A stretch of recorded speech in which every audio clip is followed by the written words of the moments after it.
अस्सलाम वालेकुम दोस्तों and welcome to education TV. Education TV आपकी हेल्प करेगा पीपीएससी के थ्रू आने वाली post headmaster, headmistress, lecturer education, SS education और एफपीएससी के थ्रू आने वाली पोस्ट एसएसटी जनरल बीएस 17 की तैयारी करने में।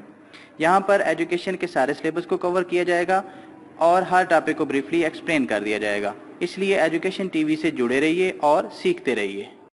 एजुकेशनल फिलासफी में जो हमारा आज का टॉपिक है वो है रिकंस्ट्रक्शनिज्म। हम डिटेल से बात करेंगे रिकंस्ट्रक्शनिज्म क्या है, इसके exponents, major concepts, aim of education, curriculum, method of teaching, role of teacher, discipline और एंड पर हम बात करेंगे इसकी लिमिटेशंस के बारे में। रिकंस्ट्रक्शनिज्म की टर्म को अगर डिफाइन किया जाए तो ये दो वर्ड्स का कम्बिनेशन है, री एंड कंस्ट्रक्ट, मतलब कि नए सिरे से चीज़ों को कंस्ट्रक्ट करना, नए सिरे से चीज़ों को बिल्ड करना। तो किस चीज़ को बिल्ड करना है वो है नॉलेज, एक्सपीरियंस एंड एटीट्यूड्स। मज़ीद इसके ऊपर बात करते हैं, लेकिन उससे पहले ये है कि इस फिलासफी को पोस्ट मॉडर्निज्म भी बोला जाता है और इस फिलासफी को एडवांस फॉर्म ऑफ प्रोग्रेसिविज्म भी बोला जाता है। This philosophy did not believe in the concept of tabula rasa. Tabula रोजा का जो कॉन्सेप्ट था ये जॉन लॉक ने दिया था और इसमें यह था कि बच्चे का जो माइंड है वो एक ब्लैंक स्लेट है। लेकिन ये लोग बिलीव रखते हैं कि बच्चे का जो माइंड है वो ब्लैंक स्लेट नहीं है, बच्चे की सोशल लर्निंग हो रही होती है, उसके पास उसकी फैमिली, उसके दोस्तों, उसके पीयर्स, उसके रिलेटिव्स, इन सब का नॉलेज होता है और उसकी सोशल लर्निंग हो रही होती है। बच्चे डिफरेंट बैकग्राउंड से आते हैं और उनके पास डिफरेंट सोशल नॉलेज होता है, उनकी डिफरेंट सोशल लर्निंग हो चुकी होती है और स्कूल में आकर जब वो एक दूसरे से मिलते हैं तो वो डिफरेंट एक्सपीरियंसेस करते हैं और उनके एक्सपीरियंसेस जो हैं वो रिकंस्ट्रक्ट हो रहे हैं, वो नई चीज़ें सीख रहे हैं, उनके एक्सपीरियंसेस जो हैं वो रिकंस्ट्रक्ट हो रहे हैं। अगर इसके मेजर एक्सपोनेंट्स की बात की जाए तो सबसे पहले ये है कि ये टर्म किसने कॉइन की। ये टर्म कॉइन की थी जॉन डेवी ने। हम ऑलरेडी इसको डिस्कस कर चुके हैं अपने लेक्चर प्रैग्मेटिज्म में कि जॉन डेवी का एक स्लोगन था वो था रिकंस्ट्रक्शन ऑफ एक्सपीरियंसेस। तो वहाँ से ये टर्म जो है वो ली गई है, कॉइन डिराइव की गई है, रिकंस्ट्रक्शनिज्म। थियोडोर ब्रामेल्ड ये एक यूएस फिलासफर है, इसको फादर ऑफ रिकंस्ट्रक्शनिज्म है बोला जाता है। इसके अदर एक्सपोनेंट्स वो हैं जॉर्ज काउंट, ये भी एक अमेरिकन एजुकेटर है। आइवन इलिच ये एक ऑस्ट्रियन प्रीस्ट था, फिलासफर था और सोशल क्रिटिक था। विलियम किलपैट्रिक ये भी अमेरिकन फिलासफर है और पॉलो फ्रायर ये एक ब्राज़ीलियन एजुकेटर है। तो यहाँ से दो बातें पता चली, एक तो ये कि ये टर्म जो है ये reconstruction of experiences John Dewey के स्लोगन से ली गई है और इसका जो फादर है रिकंस्ट्रक्शनिज्म का वो है थियोडोर ब्रामेल्ड। इसके बाद बेसिक्स ऑफ दिस फिलासफी, ये फिलासफी 5 चीज़ों के ऊपर बेस कर रही है। सबसे पहले टोटलिटी, इसका मतलब ये है कि ये इंडिविजुअल की बात नहीं करती, ये सोसाइटी की बात करती है। सिलेक्टिविटी मतलब ये है कि आपको राइट चीज़ों की सिलेक्शन करनी होगी और बैड चीज़ों को साइड पर करना होगा। आपके अंदर ये कैपेसिटी हो, ये एबिलिटी हो कि आप डिफरेंशिएट कर सकें राइट और रॉन्ग में और सेलेक्ट कर सकें राइट चीज़ों को। कोहेरेंस मतलब कि कांस्टेंट और कंटिन्यूअस रिकंस्ट्रक्शन होनी चाहिए, जो आपकी रिकंस्ट्रक्शन हो रही है वो कंटिन्यूअस प्रोसेस हो, वो रुकना नहीं चाहिए। डेमोक्रेसी, डेमोक्रेटिक सोसाइटी के ऊपर भी ये लोग बिलीव करते हैं, ये भी उनका एक बेस है। Revolutionary society, to develop just society, revolution is necessary, ये लोग इस बात पर यकीन रखते हैं कि एक जस्ट सोसाइटी डेवलप करनी चाहिए और उसके लिए रेवोल्यूशन ज़रूरी है। एम ऑफ एजुकेशन की बात की जाए तो पहला जो इनका एम है वो है built just society.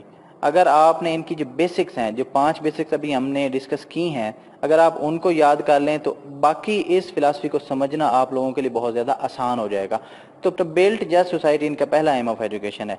Enable student to think out of the box, novelty, कि बच्चे के अंदर नोवेलिटी आनी चाहिए, उसकी जो थिंकिंग है वो आउट ऑफ बॉक्स होनी चाहिए, वो नई चीज़ें सीखे, नई चीज़ें सोचे।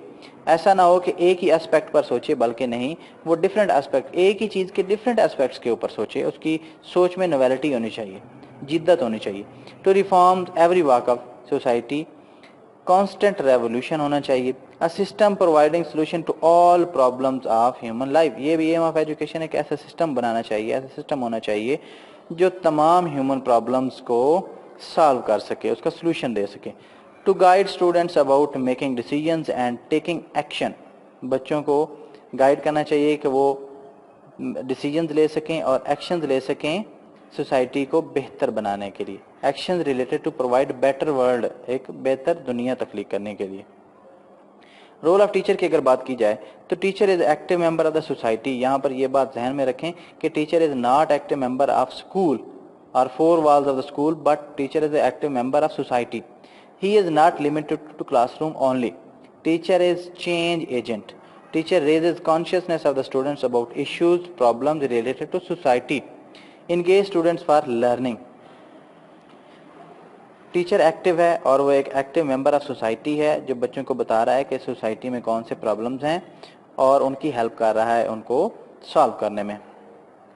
स्टूडेंट्स का क्या रोल है? Students are involve in activities outside the school. सिर्फ स्कूल की हद तक वो महदूद नहीं है, बल्कि वो भी एक्टिव मेंबर ऑफ सोसाइटी हैं और जो एक्टिविटीज आउटसाइड द स्कूल हैं उसमें भी वो इन्वॉल्व है। Ready to solve critical issues, जो क्रिटिकल इश्यूज हैं सोसाइटी के वो भी सॉल्व करने के लिए वो रेडी हैं। Students must be capable to identify injustice in the society. After identification of the problem, students help to improve the system by using his knowledge and skills. कि बच्चे के अंदर ये एबिलिटी है कि वो ये देख सके कि इनजस्टिस कहाँ पर हो रहा है, फिर वो उसको आइडेंटिफाई करने के बाद उसको ठीक भी कर सके। इसके अंदर ये नॉलेज और स्किल होनी चाहिए। Method of teaching in reconstructionism. Constructive method related to social issues, ऐसा मेथड होना चाहिए जो सोशल इश्यूज से रिलेटेड हो, जो उनको सॉल्व कर सके। इसमें डिस्कशन है, प्रॉब्लम सॉल्विंग है और प्रोजेक्ट मेथड है। Curriculum in reconstructionism. Students should be taught social sciences, subjects related to social issues, क्योंकि इनका फोकस ही सोसाइटी के ऊपर है, तो ऐसे टॉपिक्स होने चाहिए जो सोसाइटी से रिलेटेड हो।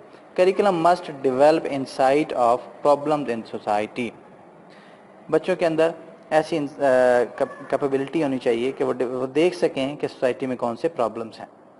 लिमिटेशंस की अगर बात की जाए तो ये क्योंकि काफ़ी हद तक स्टूडेंट्स के ऊपर बेस कर रहा है, स्टूडेंट ओरिएंटेड फिलासफी है, तो स्टूडेंट के ऊपर इतना फोकस नहीं किया जा सकता और ना ही बच्चों के ऊपर ये उम्मीद लगाई जा सकती है कि वो सोसाइटी के हर प्रॉब्लम्स को समझ सकते हैं। Sometime students get distracted due to lack of interest, बच्चों का इंटरेस्ट भी कम हो सकता है और वो समटाइम जो सोशल प्रॉब्लम्स हैं उससे डिस्ट्रैक्ट भी हो सकते हैं। तो ये हमारा तमाम लेक्चर था। उम्मीद करता हूँ कि आप लोगों के हेल्पफुल साबित हुआ होगा। Thank you for watching.